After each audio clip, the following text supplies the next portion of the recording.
Assalamualaikum warahmatullahi wabarakatuh. Perkenalkan, nama saya Siska Ayu Lestari dari kelas 11 IPS 1 nomor absen 29. Selamat siang. Apa kabar hari ini? Semoga selalu dalam keadaan sehat dan bahagia. Amin. Pada kesempatan kali ini saya akan membahas mengenai akun-akun dalam akuntansi dan pengertiannya. Dimulai dari aktiva hingga ke beban dan cara pengelompokannya dengan mudah. Dalam berbagai jenis usaha, setiap hari terjadi transaksi yang kompleks, baik dari jenis maupun jumlahnya. Kita tahu bahwa jika sebuah perusahaan semakin besar bidang usahanya, maka semakin kompleks juga transaksi yang terjadi.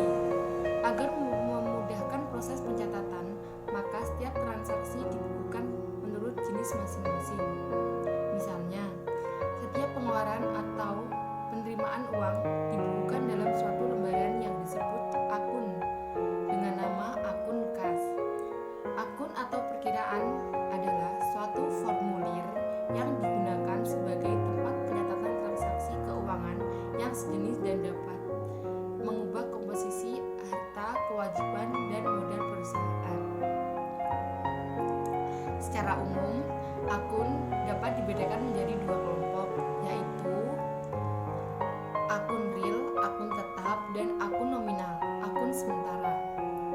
Pengertiannya adalah akun real adalah akun yang dilaporkan dalam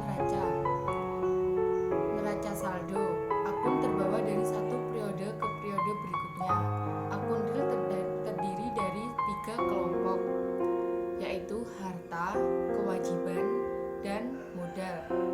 Akun nominal adalah akun yang disajikan dalam laporan laba rugi. Akun nominal terdiri dari kelompok, yaitu pendapatan dan beban. Penggolongan akun secara lebih rinci adalah sebagai berikut. Yang pertama adalah akun harta. Harta adalah sumber ekonomis yang juga meliputi biaya-biaya yang terjadi akibat transaksi sebelumnya dan mempunyai manfaat pada masa yang akan datang. Harta merupakan jumlah kekayaan yang dimiliki perusahaan untuk menjalankan usahanya.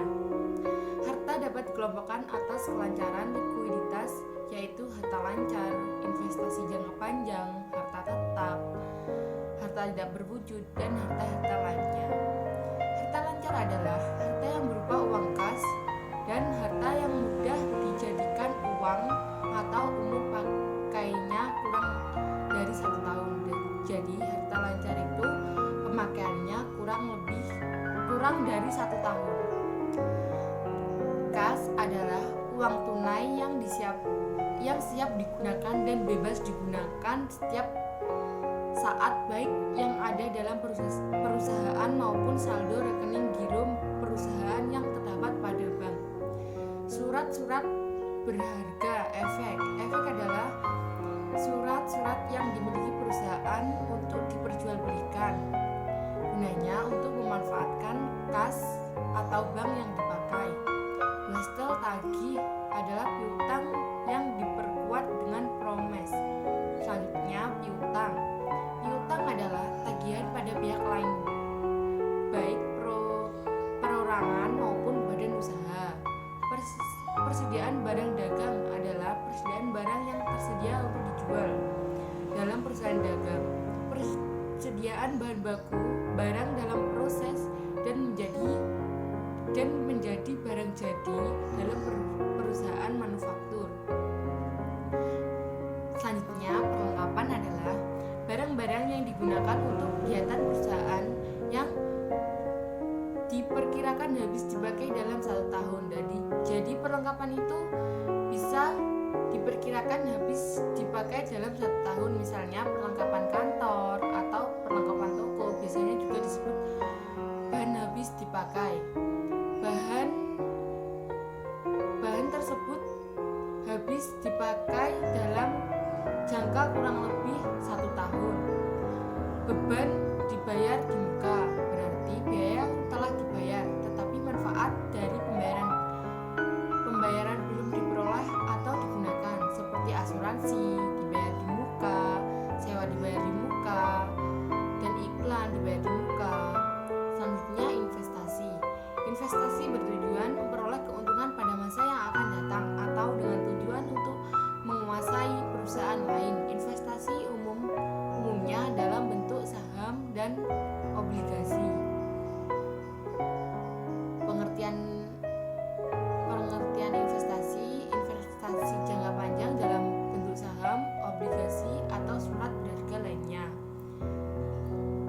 Pengertian harta tetap.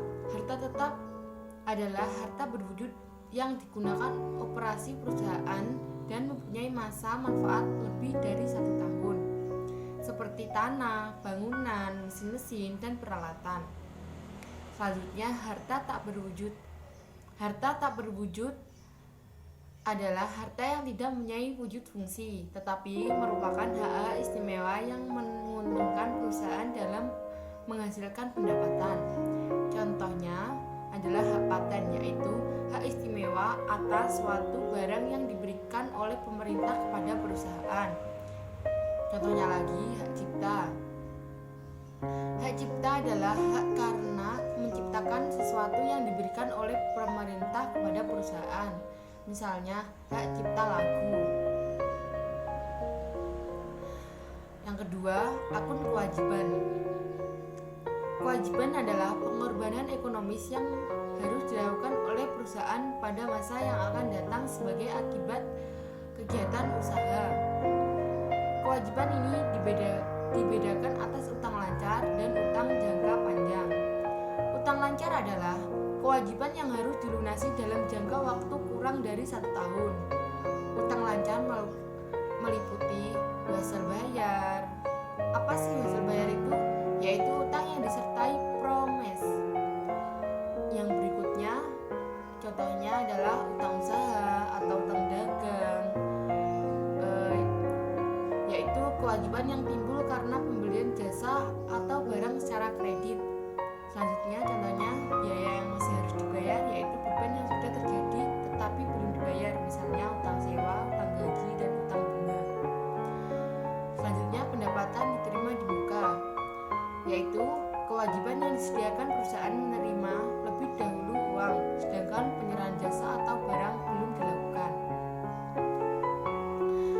Utang jangka panjang adalah kewajiban jangka waktu pelunasan yang lebih dari 1 tahun. Utang ini timbul karena pelunasan perusahaan untuk membeli peralatan-peralatan baru atau mesin-mesin baru. Yang termasuk utang jangka panjang antara lain utang bank, utang hipotek, utang obligasi. Utang jangka panjang, utang bank itu yaitu pinjaman modal kerja dari bank untuk pelunasan usaha. Selanjutnya, utang lain-lain yaitu utang yang tidak termasuk utang lancar ataupun utang jangka panjang, misalnya utang pada reaksi dan kepada pemegang saham. Nomor 3, akun modal. Modal adalah selisih antara harta dan kewajiban dan merupakan hak pemilik perusahaan atas sebagian harta perusahaan. Akuntansi modal pada perusahaan perseorangan disertai nama pemilik, sedangkan akuntansi modal pada persekutuan disertai nama sekutu. Pada perusahaan perseorang terbatas, akuntansi modal disebut dengan modal saham. Selanjutnya, nomor 4, akun pendapatan.